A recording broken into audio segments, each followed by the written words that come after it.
y'all, it's your girl Farmer C. I know it's been a minute. Last video I was like I'll be back in a little bit, and it's been a hot minute instead of a little bit.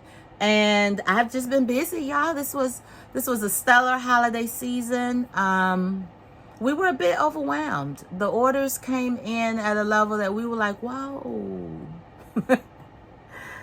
Okay, this is stretching us. And yeah, we just appreciate everybody who came through and allowed us to be a part of your holiday celebration, and the feedback that you've been giving us regarding how excited people have been to receive our products, as well as some constructive feedback. You know, that's good too.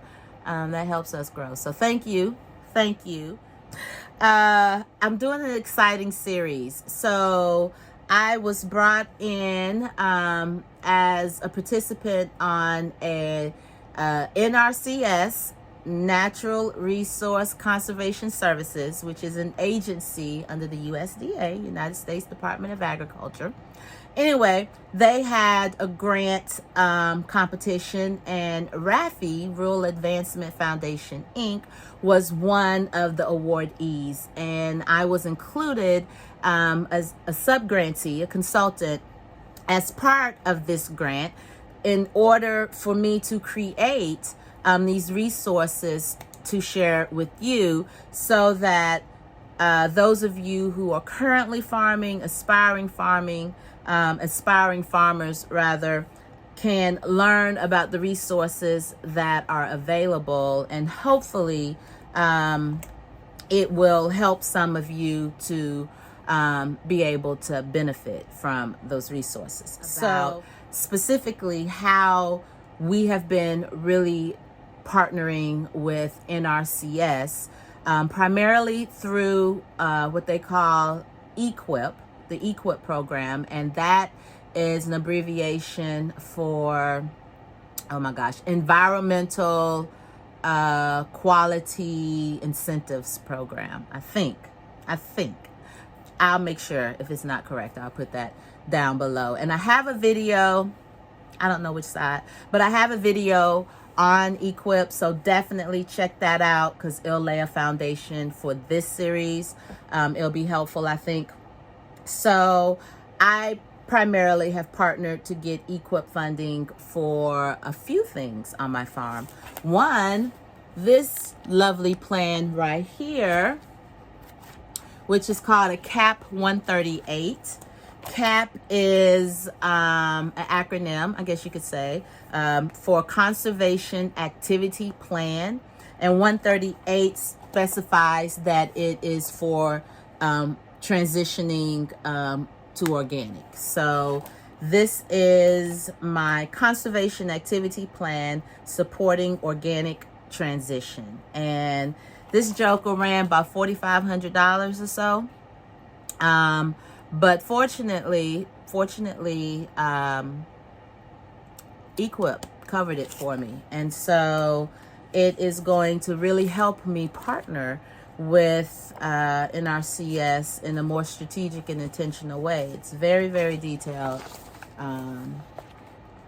Lots of some stuff. I ain't gonna lie and say I understand everything. I don't. Some of these numbers and stuff, I'm like, what?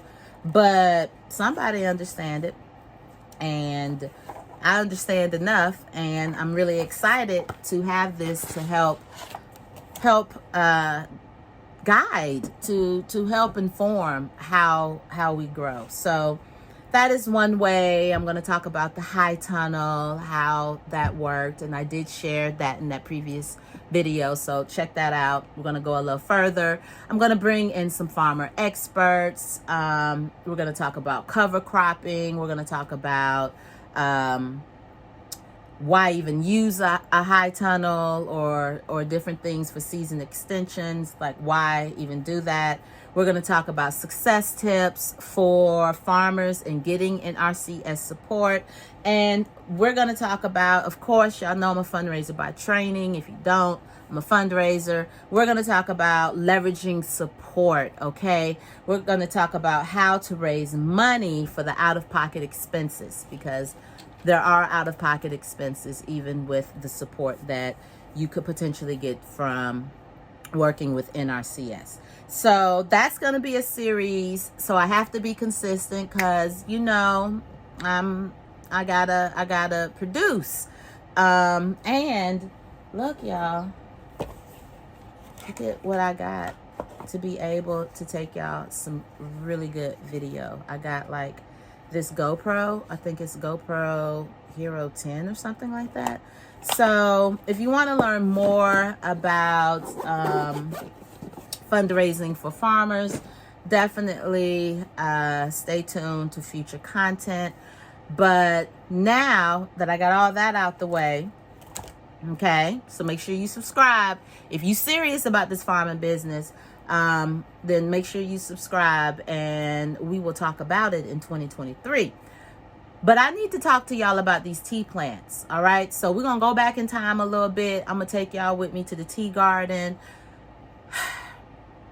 Then I'm going to show y'all what had happened. And I think you will understand my response because I had a very emotional response. And then I'm going to come back and tell y'all the lessons that I learned from that experience. All right. That is going to be this video. Remember to leave me a purple heart if you're so inclined down below. Let me know that you regular. You're not part of any club. I don't have any snazzy little group. It just shows love. Purple hearts make me happy. That's the only thing that comes. I love seeing purple hearts. All right, so let's get into it and then I'll come back. So I am here at Camellia Forest Nursery, and this is where I get my tea plants from, located here in Chapel Hill. And my friend Christina up front is a renowned tea expert, and she has also with her today Danielle, who is another tea expert who has like I'm gonna get you who has studied China, and so she can tell us more about that. And then there's Mac, who is here from UNC, and she is an advertising student major, and she is working with Christina on an internship basis. And so I'm here to enjoy some tea, to learn more about tea, to get some tea plants, and yeah, all things tea. Moen likes mowing. Tea. Tastes like tea. It's not gourmet. Light, but it's got some nice aromatics. It's interesting. I like it. And they're back.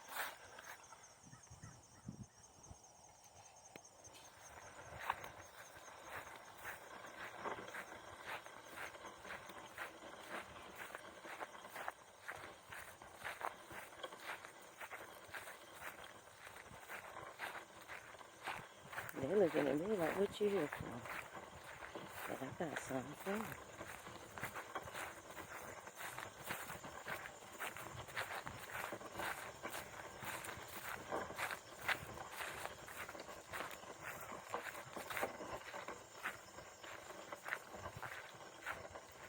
Good job.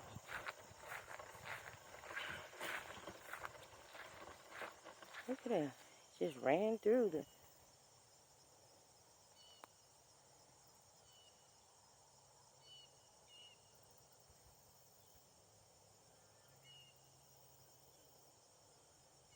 See where they going in.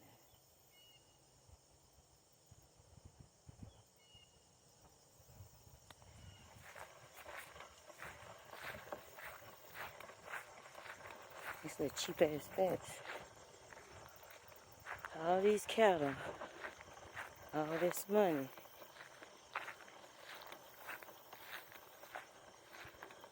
Oh shit. It don't matter where they go. They gonna climb through this little damn thing.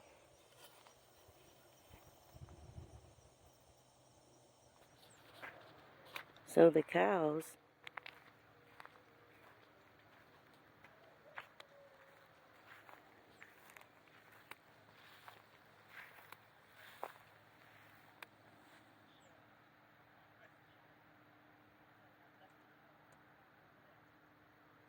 eating up the teas. They were here yesterday, and we chased them off, and I called them. I mean, went over there and called them.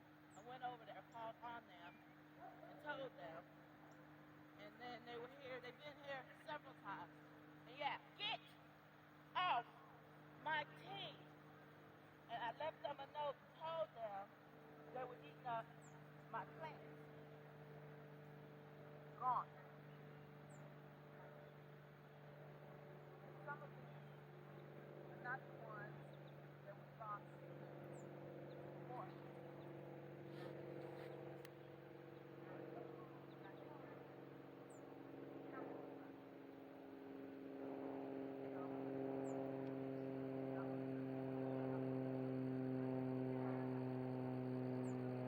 Get your ass out from over here. Get your ass over there.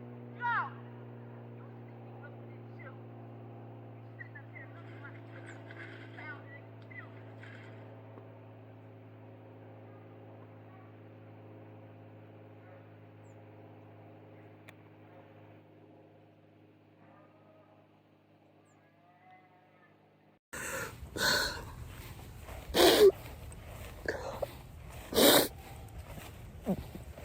I'm so mad.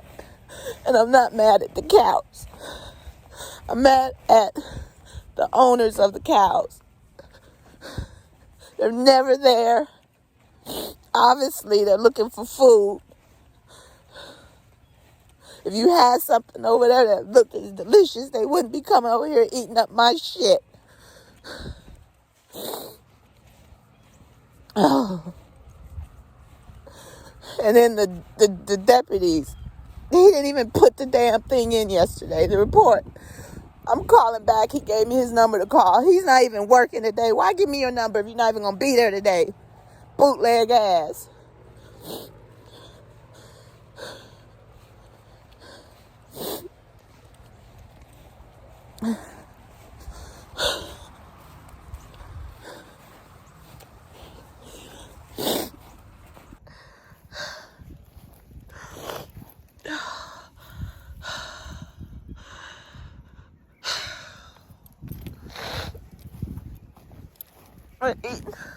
They're eating up all my plants.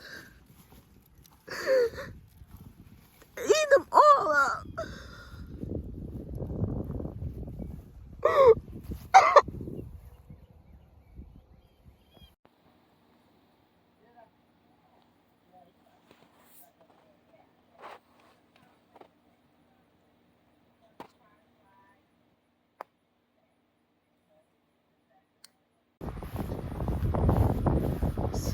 So I have some photos and videos of them, and I see exactly where they're getting in.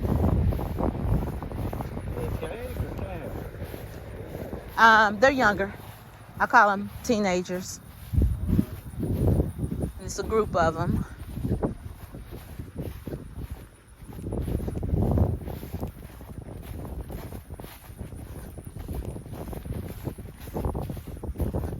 So this is the field they've been eating.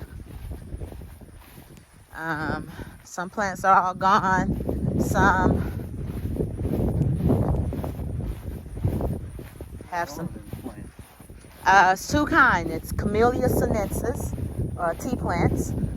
And then I had some Camellia tylophylla, which are known as cocoa leaf tea as well.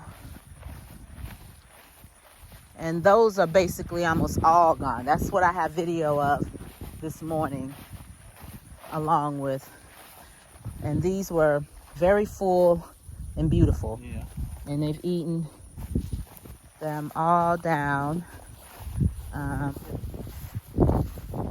good. Appreciate you. I think 5 years get big enough to. 5 to 7 years, yeah. So, you know, it's not like if they were eating some of my annuals where, or the short-term perennials that, you know, produce within a year. One chunk can take us back a year or two. Yeah. Now, somebody said you were going to raise hemp. Yes. That work? Oh, that's what Hemp that out is? there. There's hemp in there. Right there. You can check it out. There's ashwagandha right there. Yeah. Another high value medicinal plant. Here's So that's the seeds in there? no, this is the flower. Okay. This is what we're growing it for. So smell that? Yeah. I can is what we're smell going- it from here. Good plant medicine. But that was very nice, as you saw. I wasn't going off, even though I was in tears this morning. I ain't show out. And what was the final result? I get myself together. First, he's gonna fix that fence, and we're gonna assess potential damage. And then there's a couple of them that look like they may be able to rebound. So I'm not gonna have you pay for what might come back. But we gonna have an understanding that I'm gonna come see you in the spring and give you an assessment. And also, if some of these have been put in a more vulnerable position due to the damage caused by your bovine, and they don't make it through the winter, then you need to incur some monetary responsibility for that. Accountability. And how are they fed? I ain't get that far into it with Robbie because I just let's get the fence fixed first. We can talk later. You recording me right now? All right, y'all. So if you're still hanging, appreciate it. I want to go into what I learned through this experience. Number one, I learned that you really do have to pay attention and assess how protected, I guess, your property is from adjoining properties that may have livestock. I didn't check those fences prior to purchasing. I didn't even know that that particular fence was electric and it's bordering my property. So I didn't know that. And it just taught me that, you know, that is something that you really should pay attention to when you're looking into purchasing property. And now that I have that realization, I can share it with others. Like when you're looking for that piece of property, really pay attention to who those neighbors are, not just the people, but also how are they using their land? If they have livestock, has there been any issue with the livestock breaching the fence previously? I found out through this process that this has happened, you know, several times, or enough times that these cows have gotten out. So I learned that piece, to have some kind of contingency plan if that happens. I'm not gonna take up those plants from there at this particular point, but I didn't really have a contingency plan. I don't know what a contingency plan is when you got, you know, thousands of pounds of bacon just walking around eating up your tea plants. And you know what? I was like, it's kind of karma. It's kind of karma. You know what? All the, well, not bacon, because they're cows. I guess beef bacon. What do I eat? I don't really even eat beef. I have though. I've given a good juicy burger a hard time. I have. So I guess it's kind of karma, but to try to have some kind of contingency plan, and to make sure that I have contact information handy. You know, now I have this particular farmer's information in my phone, so if something pops off, I can contact them. And it also, you know, just was a reminder to me that growing plants is just not an activity for me. Like, I have an emotional attachment to to these plants. And it's okay for me to cry about some plants. Some people might be like, oh, here are all these other big problems in the world. Absolutely. Absolutely. And here is my pain over my plants. Okay? And I'm about to have a moment. I'm about to cry for these plants because it hurts for that growth to be just devoured. Just devoured in mere minutes.